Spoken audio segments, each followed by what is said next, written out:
Escape from Tarkov, now featuring overpricing and pay-to-win mechanics. Let's talk about it.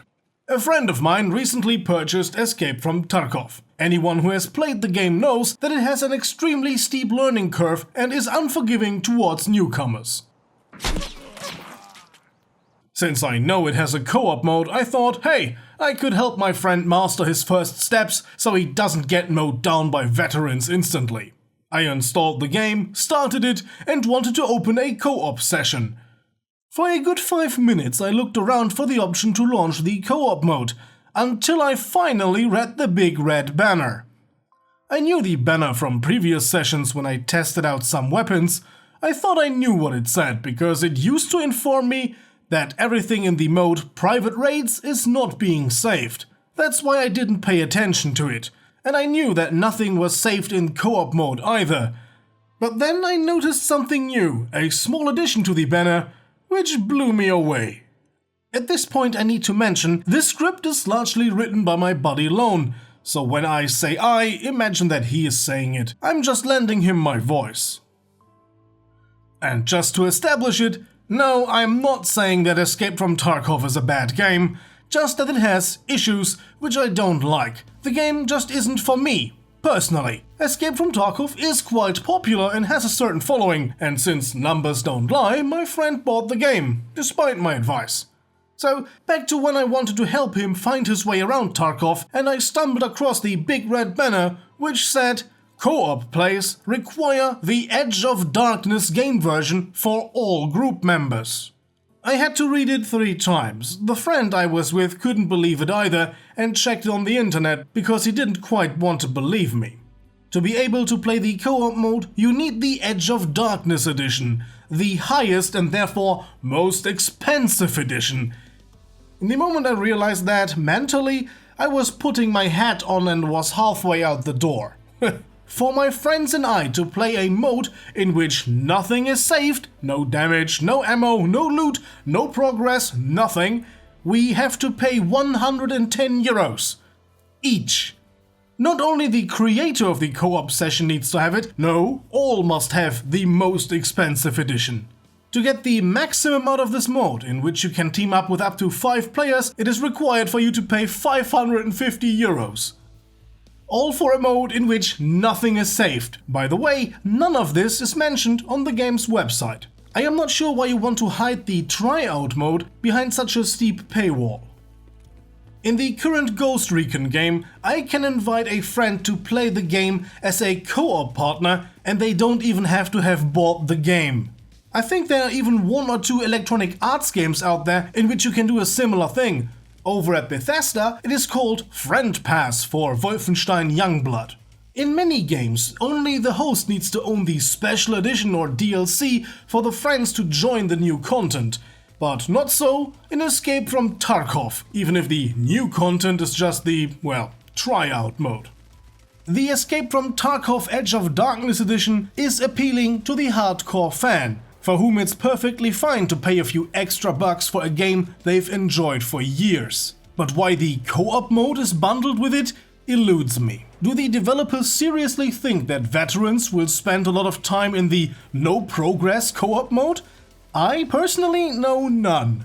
It may be useful when a new map comes out, but otherwise they're more likely to be in the real game. So if there's no progress, what is the co-op mode good for? The only thing I can do here is test weapons under quote-unquote real conditions, look for secret stashes or improve my map knowledge. Sounds like something that would be appealing to beginners, doesn't it? It is great to practice communication, behavior, movement and so on. Or as in my case, to explain the game, the first steps, in a safe environment to someone who just wants to have a look around and see what the game is like. The co-op mode was added 6 years into the development, and the community was begging for it for years. And now that we got it, it is locked behind a $110 or euro paywall, or as in my case, since I have the basic edition, a 75 euro upgrade paywall. Not even long-time players get a discount. I know that the devs or publishers say the money is for running the servers, because if you do a co-op raid, you get placed on an official server. But why? There's no progress to keep track of? I don't see a reason. Why are they not including a peer-to-peer hosting system for this? Well, they claim they are afraid of a peer-to-peer connection because of security reasons. In my opinion, they are afraid that people would make single-player Tarkov mods into co-op Tarkov mods, and people would play that instead of the official game. Many developers and much more publishers are very afraid of losing a firm grip over what the community does these days. And talking of servers, they are generally a source of much frustration. The extra money didn't do much fixing there. Not enough capacity during peak times is not unheard of. You get matchmaking times of 20 to 45 minutes, and they crash somewhat often. One could speculate that they are reluctant to invest into a more robust server structure for fear of having too much empty capacity if interest in Tarkov should tank. According to Wikipedia, players were able to get into the closed alpha on August 4th, 2016. That's almost 6 years ago, and till today the game is still in alpha, technically. Escape from Tarkov is still missing a lot of content and features.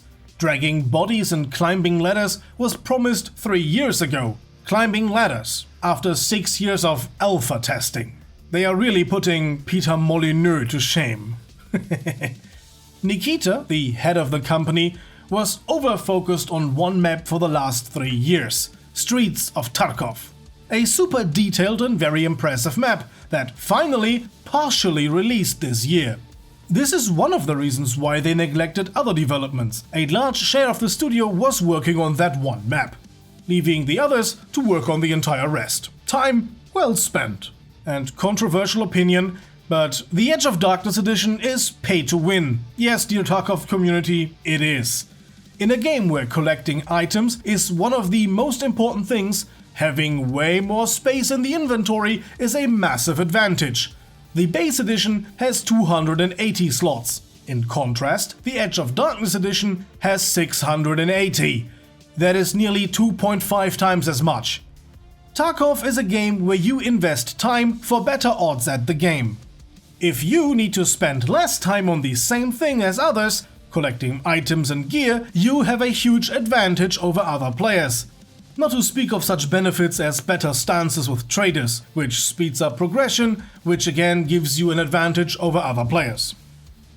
So let's summarize. Battlestate Games charges €110 or 75 for the upgrade for the feature that does not grant you any gameplay progression. For a niche game that has been in alpha for over 6 years. Missing one roadmap goal after the other. I hope that the game devs reconsider their approach here. But from what I've heard, the devs are very confident in themselves and don't listen to their community. I'm just thinking of the time they DMCA struck a creator for being too harsh on the game. So if this channel is gone by next week, you know why. If you enjoyed what you heard and saw here, you know what I would like you to do. Give this video a like, subscribe for future content, and check out our Patreon, as our supporters there got to see this video first. They, in many cases, even influence what we talk about. Special thanks to Patreon Leggyboy for providing some further insight into the game. He spent over 1,000 hours on Escape from Tarkov and was kind enough to add a few lines to the script.